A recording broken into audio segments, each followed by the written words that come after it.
नमस्ते दोस्तों, स्वागत है आपका एक बार फिर से द कहानीबाज के कहानियों में। आज हम आपको लेकर चलेंगे एक ऐसी साहित्यिक यात्रा पर जो न केवल आपको अपने सपनों और संघर्षों की याद दिलाएगी, बल्कि जीवन के गहरे अर्थों को छूने पर मजबूर कर देगी।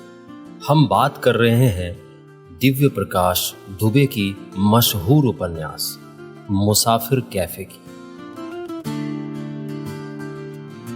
यह कहानी है दो युवाओं की जो अपने जीवन की यात्रा में अपने सपनों, प्रेम और समाज के बंधनों के बीच उलझे हुए हैं। इस उपन्यास में आपको मिलेगी आज की युवा पीढ़ी की सोच, उनकी परेशानियां और उनके सपनों की सच्चाई।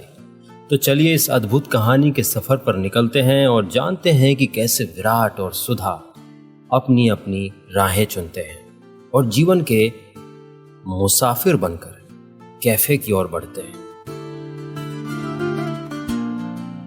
वीडियो को अंत तक जरूर देखें और अगर आपको हमारी ये प्रस्तुति पसंद आए तो लाइक, शेयर और सब्सक्राइब करना ना भूलें। चलिए अब शुरू करते हैं मुसाफिर कैफे का ये सफर। मेरी पहली मुलाकात सुधा से एक कैफे में हुई थी। हम दोनों अपने मम्मी पापा के कहने पर शादी के लिए मिलने आए थे। उस पहली मुलाकात में मैं सुधा का दोस्त बनना चाहता था, लेकिन मुझे नहीं पता था कि सुधा मेरे बारे में क्या सोचती थी। कहते हैं कि प्यार की शुरुआत दोस्ती से होती है, लेकिन दोस्ती से प्यार तक का सफर बहुत लंबा और चुनौतीपूर्ण होता है। शायद हमने इसे प्लान नहीं किया था, लेकिन किस्मत ने कुछ और ही तय किया था। हम फिर उसी कैफे में मिले, उसी मकसद से, लेकिन इस बार चीजें थोड़ी अलग थी। हम दोस्त तो बन गए थे। सुधा पेशे से वकील थी, तलाक दिलाने वाली वकील, लेकिन उसमें कुछ तो खास था जिससे मैं उसकी ओर खींचा चला जा रहा था।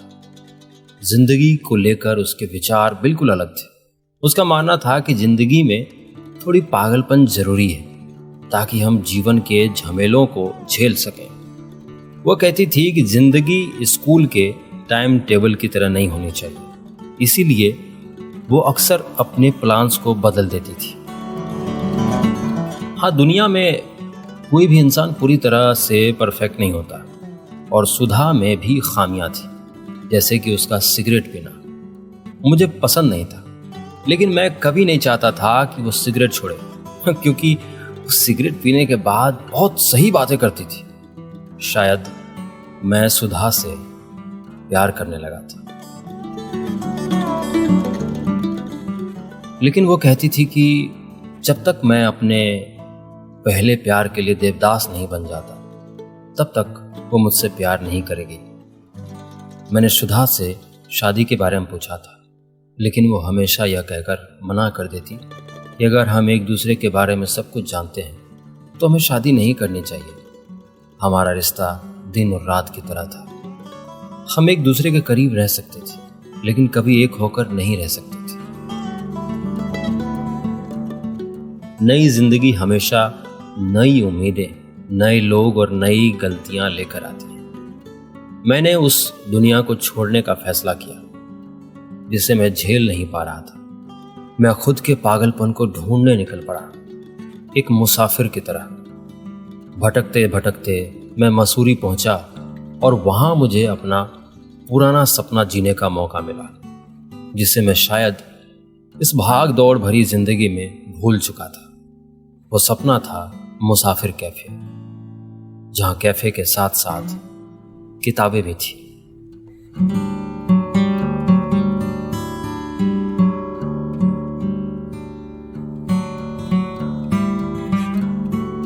चंदर एक महत्वाकांक्षी युवक है जो जीवन में कुछ बड़ा करना चाहता है। वो सामाजिक बंधनों से मुक्त होकर अपने तरीके से जीवन जीने में विश्वास रखता है। उसकी सोच आधुनिक और स्वतंत्र है, लेकिन जीवन में अपने उद्देश्य की खोज करते हुए वो कई बार उलझन में पड़ जाता है। चंदर को लगता है कि जीवन में स्थिरता नहीं, बल्कि यात्रा ही सबसे महत्वपूर्ण है, और इसी कारण वो मुसाफिर कैफे की ओर आकर्षित होता है, जो उसकी मानसिकता का प्रतीक बन जाता है। सुधा एक सरल और पारंपरिक सोच वाली लड़की है, जो परिवार और समाज की अपेक्षाओं को पूरा करने की कोशिश कर रही है। वो अपने कर्तव्यों को निभाते हुए अपने सपनों को भी जीना चाहती है, लेकिन उसके जीवन में भीड़ और अकेलेपन के बीच का संघर्ष साफ नजर आता है। सुधा का व्यक्तित्व चंदर के व्यक्तित्व से बिल्कुल अलग है, और यही विरोधाभास उनके रिश्ते को रोचक बनाता है। कहानी की पृष्ठभूमि आधुनिक भारतीय समाज पर आधारित है, जहां परंपरागत मूल्य और आधुनिक जीवन शैली के बीच टकराव देखने को मिलता है।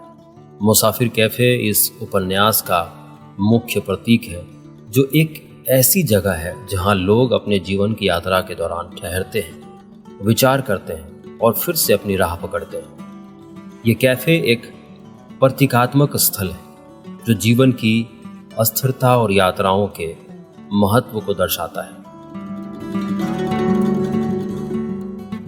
उपन्यास में चंदर और सुधा के माध्यम से यह दिखाया गया है कि कैसे लोग अपने सपनों का पीछा करते हुए वास्तविकता से टकराते हैं। चंदर के सपनों का पीछा करना और सुधा का सामाजिक बंधनों में बंधा रहना दोनों के जीवन की असली चुनौती है। उपन्यास में आधुनिक जीवन शैली, परंपरागत मूल्यों के बीच का संघर्ष स्पष्ट रूप से दिखाई देता है। चंदर की आधुनिक सोच और सुधा की परंपरागत सोच के बीच एक संघर्ष इस बात का प्रतीक है कि आज की पीढ़ी कैसे इन दोनों के बीच संतुलन बनाने की कोशिश कर रही है। प्रेम की कहानी के साथ साथ उपन्यास में व्यक्तिगत स्वतंत्रता का भी महत्व दर्शाया गया है। चंदर और सुधा दोनों ही अपने तरीके से स्वतंत्रता की खोज में है, और ये खोज ही उनके प्रेम को परिभाषित करती है। मुसाफिर कैफे जीवन की उस यात्रा का प्रतीक है जहां हम सभी एक मुसाफिर की तरह होते हैं। यह यात्रा कभी आसान नहीं होती, लेकिन इसके अनुभव हमें जीवन का असली अर्थ समझाते हैं। मुसाफिर कैफे पाठकों को यह संदेश देता है कि जीवन एक यात्रा है, जिसमें हमें अपने सपनों, रिश्तों और सामाजिक अपेक्षाओं के बीच संतुलन बनाना पड़ता है।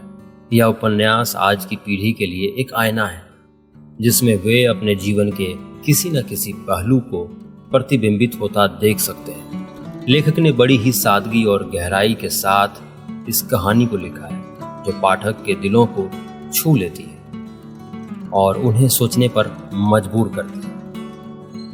इस उपन्यास की भाषा सरल और सहज है, जो सीधे पाठकों के मन में उतर जाती है। दिव्य प्रकाश दुबे ने अपने अनूठे लेखन शैली और समकालीन दृष्टिकोण से इस कहानी को जीवंत बना दिया है, जिससे यह उपन्यास युवा पाठकों के बीच बेहद लोकप्रिय हुआ है।